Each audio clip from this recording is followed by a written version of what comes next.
E aí? Tem uma frase de um xamã, de um dos livros do Carlos Castaneda, que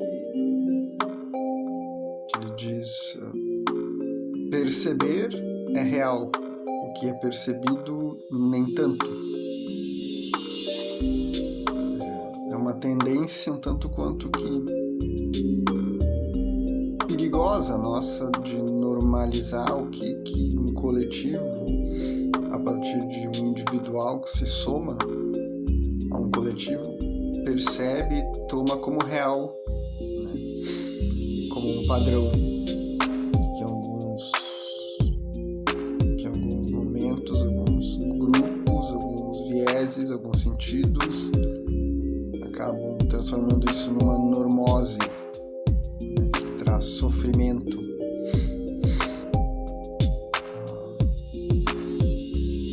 É curioso como alguém que funciona numa estrutura psicótica tem uma relação com a realidade totalmente diferente daquele que o sujeito que funciona numa estrutura neurótica, por exemplo, né? Até mesmo aquele que funciona na estrutura perversa, mas enfim.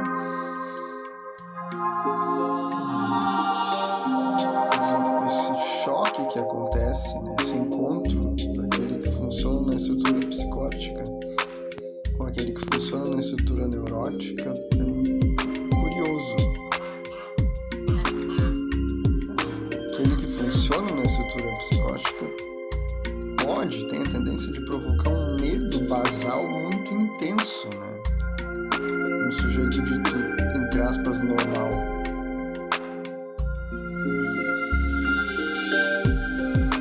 É quase que como aquele que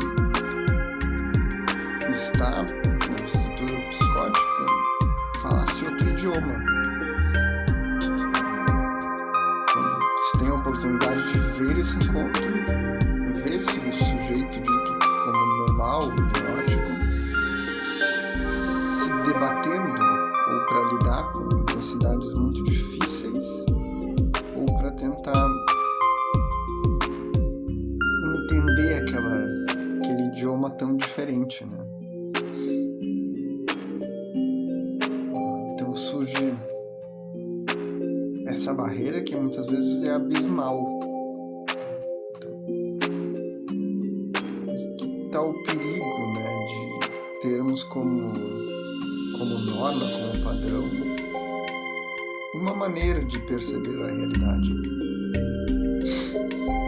Porque o delírio que o psicótico faz enquanto defesa psíquica, que é uma maneira de lidar com angústias basais muito intensas que tem a ver com fantasias e afetos relacionados às figuras materna, figura materna, figura paterna,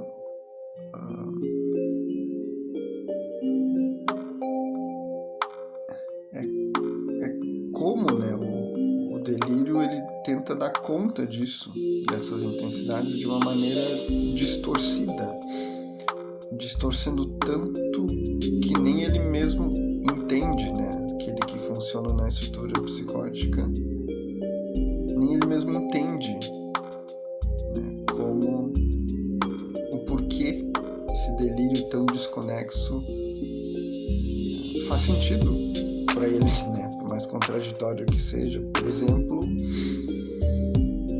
um paciente que diz: quando eu faço a minha barba, o meu braço cresce. Não aprendeu a decifrar esse idioma da estrutura psicótica, imediatamente tem a tendência de colocar esse sujeito no lugar de louco, né? O louco geralmente ele é excluído pelas próprias barreiras de dificuldade de interação, de compreensão, a própria dificuldade do sujeito de acolher seus próprios medos, terrores.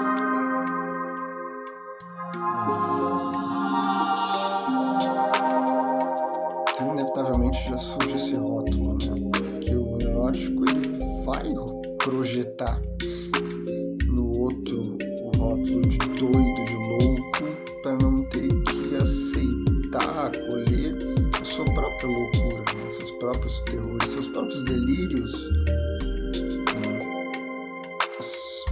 seu próprio momento do desenvolvimento onde passamos pela psicose, né? A psicose é uma parte do desenvolvimento, né? Uma estrutura que funciona de um jeito específico, né? Algo negativo ou positivo, assim. O delírio que o psicótico faz não é tão distante do que o neurótico, as pessoas ditas normais, fazem com suas representações e fantasias, né? As representações que nós criamos, nossos sonhos baseados em representações, nossas relações, a cultura, tudo baseado no simbólico, né? Em representações que não fazem parte da realidade em si. De certa maneira é um tipo de delírio, né? Mas como o neurótico e os ditos normais também não percebem essa dissonância entre representação e realidade, e é um coletivo que valida isso, passa como normal, normose, padrão. Então,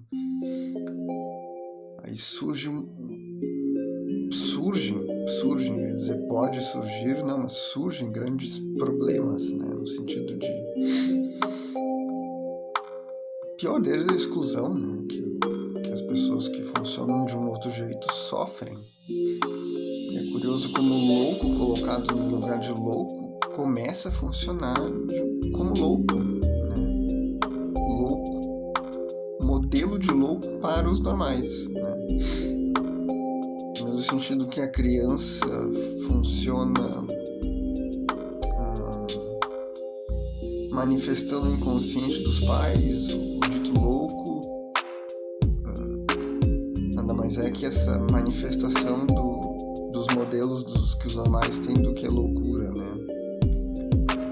Mas no momento que alguém consegue decifrar esse delírio e entender que isso é uma narrativa, um sentido que faz referência a angústias relacionadas a todas as intensidades agressivas, sexuais,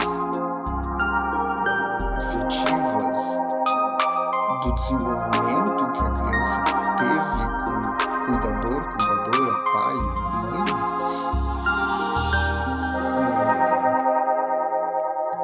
O efeito imediato é que esse sujeito começa a sair do lugar de loucura, digamos que interage normalmente, né? Esse sujeito ele retorna para uma narrativa onde ele encontra-se novamente com o outro, colocado, visto, olhado, né? Como se tem a oportunidade de interagir com uma pessoa, assim, um paciente. Percebe-se que há uma intensidade de cuidado, claro, muito específica de quem passa por um treinamento na psicologia, né, para compreender a psicanálise. Mas percebe-se que não precisa muito para esse sujeito voltar a uma normalidade, por assim dizer, né? Uma rotina. O olhar, né? O simples, que não é nada simples, mas o ser visto com atenção, com cuidado e interesse, isso por si só já transforma tanto quem olha dessa maneira quanto para aquele que é olhado. O sujeito começa a existir novamente enquanto alguém desejante, inserido, com a sua vida, com a sua rotina, seus desejos, anseios. E esse sujeito logo entra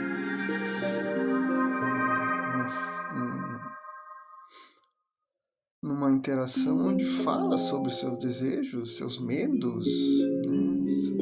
Tudo que os ditos normais fazem.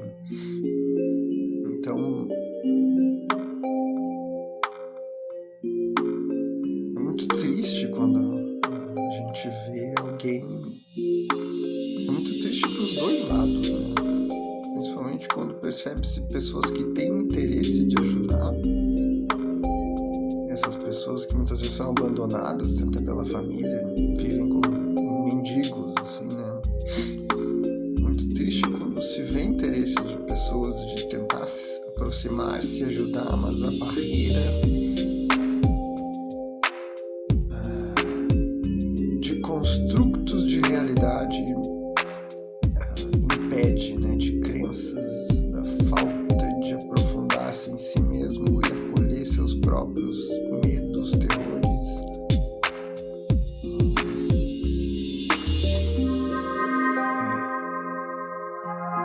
É um problema, porque ambos os lados sofrem, né?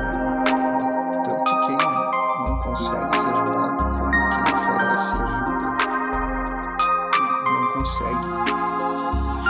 É importante lembrar isso, né? Ser pensado isso, aquele que nós funcionamos como coletivo, né?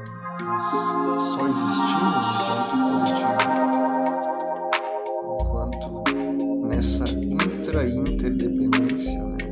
Toda a natureza funciona assim. Nós animais humanos não somos diferentes, né? Aquele que quando tenta oferecer algo, ajudar e não consegue, isso gera um sofrimento que a longo prazo pode se tornar bem intenso, né?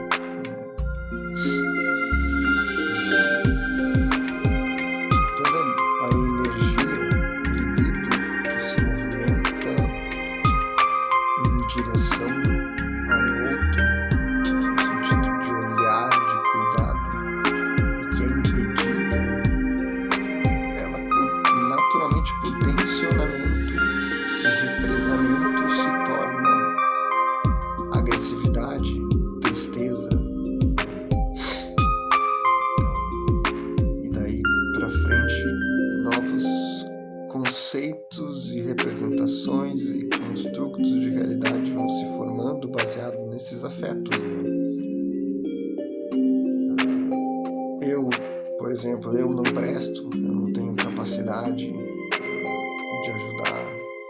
Não adianta ajudar ninguém mesmo, o mundo é uma merda, o ser humano não deu certo, não adianta fazer nada. Isso quando a pessoa tem a capacidade de enxergar as próprias limitações das suas crenças, né? De entender que aquilo que eu percebo da realidade não é a realidade em si, é algo que eu projeto na realidade, né? E também acontece o efeito pro outro lado. É louco mesmo, tá? Não tem mais o que fazer, né?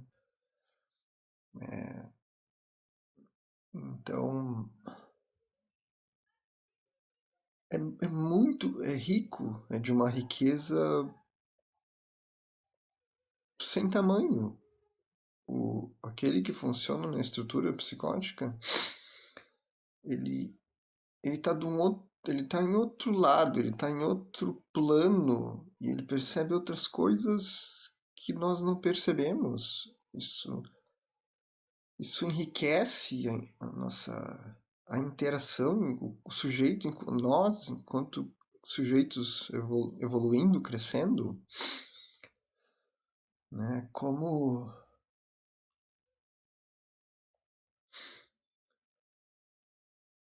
Mas para os ditos normais, nós ditos normais, né? Tão fixados naquilo que percebemos e cremos fielmente que é a realidade, esse encontro com quem funciona de uma maneira diametralmente, não é bem oposta, mas de uma maneira tão diferente, pode ser muito desestruturante, muito difícil. Destrói a narrativa neurótica, destrói a narrativa dos ditos normais, né? Então, como seres que buscamos segurança, ah, e porque esquecemos que estamos no, no meio de um vasto espaço, numa terra cercado por nada, numa selva aqui. Aqui ainda é uma selva que muitos prédios e casas foram construídos, mas ainda é uma selva selvagem, né? Então, há muitos riscos, né? Para morrer basta estar vivo, é muito fácil morrer. Então, a necessidade básica do ser humano é se sentir seguro, né? Sobrevivência garantida. Então, as crenças também funcionam nesse sentido, né? As representações que fazemos e projetamos na realidade também cumprem essa função, né? Salvaguardando o psiquismo e, de uma certa maneira, também o biológico, não que esteja separado, né? Então, quando há esse encontro com quem funciona na estrutura psicótica, esse mundinho particular do neurótico, dos ditos normais, a ameaça disso ser destruído é muito intensa e realmente pode haver um estilhaçar-se desse espelho narcísico e pode ser muito ameaçador. Realmente é compreensível a dificuldade para ambos os lados, né? Mas com certeza há de se falar com mais frequência. Já tem tantos psicólogos falando, tantas pessoas falando sobre isso, mas essas barreiras elas precisam ir sendo derrubadas, né? Porque todos perdem, todos perdem. E esse encontro das diferenças tão diferentes é enriquecedor, enriquecedor, né? Só quem experimenta sabe como é. Então esse vídeo foi para falar um pouco disso, para pensar mais sobre isso, né? Ainda mais agora, nesse momento que vivemos, né? Contemporâneo, onde a hiperdiagnosticalização e a hipermedicalização estão tão acentuadas, né? Onde é quase que uma necessidade de ter um diagnóstico, né? Curioso, se percebe-se isso, como as pessoas se aliviam quando são diagnosticadas. Não todas, algumas. Claro, claro que porque nomeia-se um sofrimento e quando nomeia-se, dá-se tamanho e dimensão e letra, palavra, é mais fácil de, entre aspas, saber o que fazer com isso, né? Então, mas também é uma narrativa, né? O diagnóstico, ele é uma narrativa, um sentido que também é uma maneira de estar inserido, inscrito nessa cultura atual que se inscreve de um outro jeito. Então, nesse momento onde qualquer coisa se torna patológico, onde os números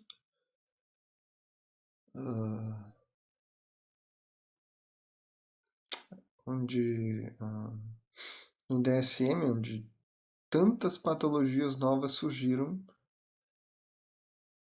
patologias essas que antes eram comportamentos que faz parte do ser humano, né? Sofrer as contradições e as coisas loucas, entre aspas, faz parte, né? Como se houvesse essa purificação, pseudo-purificação do ser humano, né? Em direção a como um sintoma neurótico, né? O neurótico, ele busca essa perfeição ideal que não existe. Então, um pouco serve para isso, né? Se patologiza tudo para sobrar só o que é perfeito, né? Mas nisso vai se extinguindo o ser humano, vai se extinguindo as interações das diferenças de quem vive no fundo do oceano e quem vive na terra. Os idiomas estão diferentes. Nisso a cultura vai morrendo, nisso tantos problemas surgem, né? Enfim, o vídeo foi um pouco para pensar sobre isso.